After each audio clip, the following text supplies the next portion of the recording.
Welcome back to That Yoga Family. Today we're embarking on a fascinating journey through the pages of Marcus Aurelius's Meditations, Book 3. We ought not only to remember that life is wearing off, and a small part of it is left daily, but also to consider that if a man's life should happen to be longer than ordinary, yet it is uncertain whether his mind will keep pace with his years and afford him sense enough for business and power to contemplate things human and divine. For if the man begins to dote, it is true the mere animal life goes on. He may breathe and be nourished and be furnished with imagination and appetite, but to make any proper use of himself, to fill up the measure of his duty, to distinguish appearances, and to know whether it is time for him to walk out of the world or not. As to all such noble functions of reason and judgment, the man is perfectly dead already. It concerns us, therefore, to push forward and make the most out of our matters, for death is continually advancing, and besides that, our understanding sometimes dies before us. It is worthwhile to observe that the least thing that happens naturally to things natural has something in itself that is pleasing and delightful. Thus, for example, there are cracks and little breaks on the surface of a loaf which, though never intended by the baker, have a sort of agreeableness in them which invites the appetite. Thus figs, when they are most ripe, open and gape, and olives, when they fall of themselves and are near decaying, are particularly pretty to look at. The bending of an ear of corn, the brow of a lion, the foam of a bear, and many other things, if you take them singly, are far enough from being beautiful, but when they are looked on as effects of the products of nature, help to adorn and attract. Thus, if a man has but inclination and thought enough to examine the product of the universe, he will find the most unpromising appearances in the results of nature, not without charm, and that the more remote appendages have somewhat to recommend them. One thus prepared to be no less pleased to see the gaping jaws of living beasts than the imitations of painters and sculptors, and with chastened eyes he will find beauty in the ripeness of age, as well as in the blossom of youth. I grant many of these things will not charm everyone, but only those who are truly in harmony with nature and her works. Hippocrates, who cured so many diseases, himself fell ill and died. The Chaldeans, who foretold other people's death, at last met with their own fate. Alexander, Pompey, and Julius Caesar, who had destroyed so many towns and cut off so many thousands of horse and foot in the field, were forced at last to march off themselves. Heraclitus, who had argued so much about the universal conflagration, died through water by a dropsy. Democritus was eaten up with vermin. Another sort of vermin destroyed Socrates. What are these instances for? Look you have embarked. You have made your voyage and your port. Debark then without more ado. If you happen to land upon another world, there will be gods enough to take care of you. But if it be your fortune to drop into nothing, why, then will you be no more solicited with pleasure and pain. Then you will have done drudging for your outer covering, which is the more unworthy in proportion as that which serves it is worthy. For the one is all soul, intelligence, and divinity, whereas the other is but dirt and corruption. For the future, do not spend your thoughts upon other people unless you are led to it by common interest, for the prying into foreign business, that is, musing upon the talk, fancies, and contrivances of another, and guessing at what and why of his actions, does but make a man forget himself and ramble from his own guiding principle. He ought therefore not to work his mind to no purpose, nor throw a superfluous link into the chain of thought, and more especially to avoid curiosity and malice in his inquiry. Accustom yourself therefore to think upon nothing but what you could freely reveal if the question were put to you, so that if your soul were thus laid upon, there would be nothing appear but what was sincere, good-natured, and public-spirited, not so much as one voluptuous or luxurious fancy, nothing of hatred, envy, or unreasonable suspicion, nor naught else which you could not bring to light without blushing.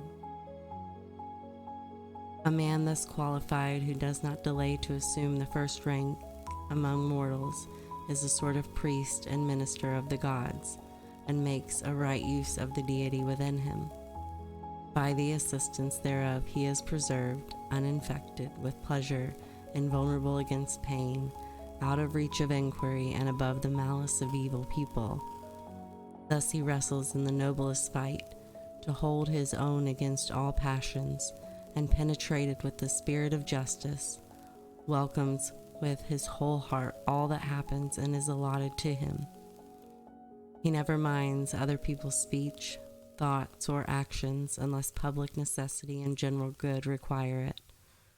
No, he keeps to himself to his own business, and contemplates that portion of the whole allotted him by the fates, and endeavors to do the first as it should be, and believes that his lot is good, for every man's fate is suitable, since it is suited to him. He considers that the rational principle is akin in all men, and that general kindness and concern for the whole world is no more than a piece of human nature, that not everyone's good opinion is not worth the gaining, but only that those who seek to live in accordance with nature. As for others, he knows their way of living, both at home and abroad, by day and by night, and their companions in their evil way of life, and he bears it in mind. And why, indeed, should he value the commendation of such people who are not even able even to please themselves? Be not unwilling, selfish, unadvised, or passionate in anything you do. Do not affect quaintness and points of wit, neither talk nor meddle more than necessary. Take care that the divinity within you has a creditable charge to preside over, that you appear in character of your sex and age. Act like a Roman emperor that loves his country, and be always in a readiness to quit the field at first summons, and ere you claim your discharge, manage your credit so. You need neither swear yourself nor want a voucher.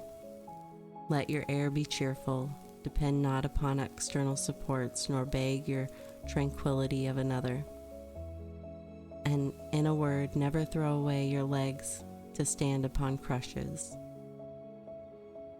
If in the whole compass of human life you find anything preferable to justice and truth, to temperance and fortitude, to a mind self-satisfied with its own rational conduct and entirely resigned to fate, if I say, you know anything better than this, turn to it with your whole soul and enjoy it, accounting it the best. But if there is nothing more valuable than the divinity implanted within you, and this is master of its appetites, examine all impressions, and has detached itself away from the senses, as Socrates used to say, and shows itself submissive to the government of the gods, and helpful and benevolent to mankind. If all things are trifles compared with this, give way to nothing else. For if you are once inclined to any such thing, it will no longer be in your power to give your undivided preference to what is your own peculiar good, for it is not lawful that anything of another kind or nature, as either popular applause or power or riches or pleasure, should be suffered to contest with what is rationally and politically good. All these things, but if but for a while they begin to please, presently prevail and pervert a man's mind. Let your choice therefore run all one way, and be bold and resolute for that which is best. Now, what is profitable is best. If that means profitable to man as he is a rational being, stand to it. But if it means profitable to him as a mere animal, reject it and keep your judgment without arrogance. Only take care, make inquiry secure. Think nothing of your interest, which makes you break your word. Quit your modesty, hate, suspect, or curse any person, or inclines you to any practice which will not bear the light and look the world in the face. For he that values his mind and the worship of his divinity before all other things need act no tragic part, laments under no misfortune, and wants neither solitude nor company, and which is still more, he will neither fly from life nor pursue it, but is perfectly indifferent about the length or shortness of the time in which his soul shall be encompassed by his body.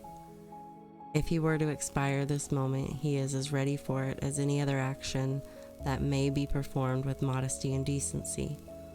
For all his life long, this is his only care, that his mind may always be occupied as befits a rational and social creature. If you examine a man that has been well disciplined and purified by philosophy, you will find nothing that is unsound, foul, or false in him. Death can never surprise his life as imperfect, so that nobody can say he goes off the stage before his part is quite played. Besides, there is in him nothing servile or affected. He neither attaches himself too closely to others nor keeps aloof from them. He is neither responsible to them nor does he avoid them. Hold and honor your operative faculty, for this alone is able to prevent any opinion from originating in your guiding principle that is contrary to nature or the proper constitution of a rational creature.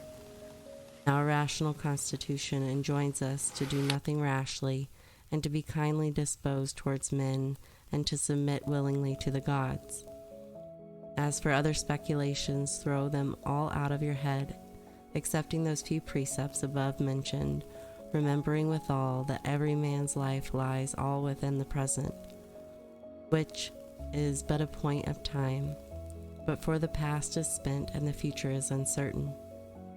Life moves in a very narrow compass, yes, and men live in a small corner of the world too. And the most lasting fame will stretch but to a sorry extent, for alas, poor transitory mortals who hand it down know little even of themselves, much less of those who died long before their time. To the foregoing hence you may add this which follows. Make for yourself a particular description and definition of every object that presents itself to your mind, that you may thoroughly contemplate it in its own nature, bare and naked, wholly and separately, and in your own mind call itself and the parts of which it is composed, and into which it will be resolved, by its own proper name. For nothing is so likely to raise the mind to a pitch of greatness as the power truly and methodically to examine and consider all things that happen in this life, and so to penetrate into their natures as to apprehend at once what sort of purpose each thing serves, and what sort of universe makes use of it, what value it bears to the whole, and what to man who is a citizen of that great capital, in respect of which all other towns are no more than single families. What is this object which makes an impression on me? How long can it last? What virtue does it require of me? Is it good nature, fortitude, truth, simplicity, self-sufficiency, or any of the rest? On each occasion a man should be ready to pronounce, "This was sent me by heaven, this is my destiny," or the combinations of fate, or by one of the same clan or family or company as myself, who knows not what is natural for him. But I do know, therefore I am just and friendly to him, and treat him according to the natural laws of our communion. However, in things indifferent, I take care to rate them accordingly to their respective value. If you will be governed by reason and manage what lies before you with industry, vigor, and temper, if you will not run after new distraction, but keep your divinity pure, even as you must at once render it up again, your mind staunch and well disciplined, as if this trial of behavior were your last. And if you were but cleave to this, and be true to the best of yourself, fearing and desiring nothing, but living up to your nature, standing boldly by the truth of your word, and satisfied therewith, then you will be a happy man, but the whole world cannot hinder you from doing. As surgeons always have their instruments and knives ready for sudden occasions, so be you always furnished with rules and principles to let you into the knowledge of things human and divine, remembering even in your slightest action the connection these two have with each other. For without a regard for things divine, you will fail in your behavior towards men. And again, the reasoning holds for the other side of the argument. Wander at random no longer. Alas, you have no time left to pursue your diary, to read over the Greek and Roman history, or so much as your own commonplace book, which you collected to serve you when you are old. Hasten then towards the goal. Do not flatter and deceive yourself. Come to your own aid while yet you may, if you have a kindness for yourself. Men do not know in how many seasons they can make the worlds to steal, to buy, to sow, to be quiet, to see what should be done. For this is not affected by eyes, but another kind of vision. There are three things which belong to a man: body, soul, and mind.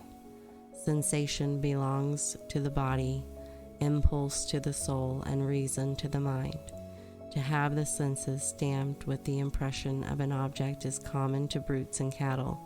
To be hurried and convulsed with passion is the quality of beasts of prey and men of pleasure, such as Phalaris and Nero, of atheists and traitors too, and of those who do not care what they do when no man sees them. Now, since these qualities are common, let us find out the mark of a man of probity.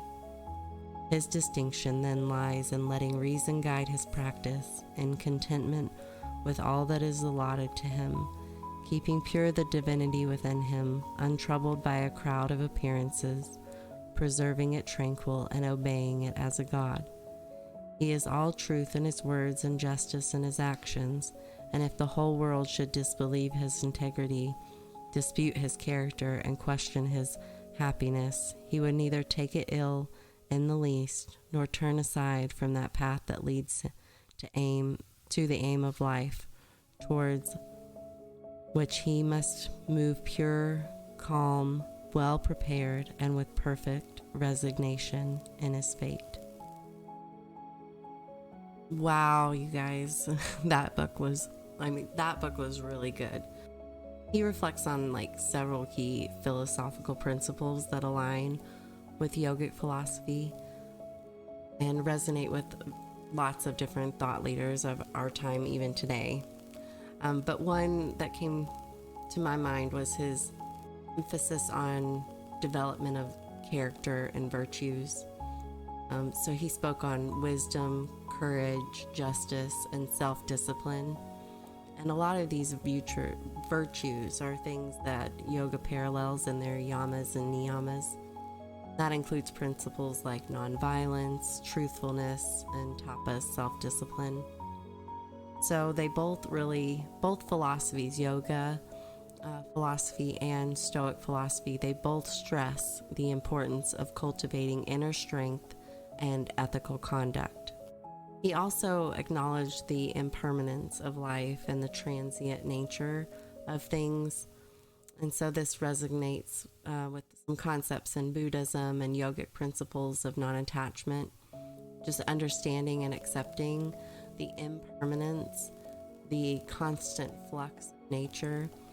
So understanding that everything is constantly changing all of the time, that's an essential understanding for us to reach a sense of equanimity and inner peace, both in Stoicism and in yoga. He also spoke a lot about the ability to self-reflect, self-examine, and similarly, yoga encouraged self-awareness and mindfulness. Also, one of the yamas is self-study. So there's a real emphasis on knowing thyself, which helps us to foster realizations, transcend our difficulties or negative habits, and helps us to foster personal growth. Marcus Aurelius also reflects on the interconnectedness of all beings. We have a shared human destiny, and this aligns with the yogic concept of Atman, the individual soul being interconnected with Brahman, the universal soul. Both philosophies really emphasize this unity of all things, oneness, the fact that we are all endowed with reason and this life, animating life force. He also talks about the Stoic principle of just accepting events beyond our control.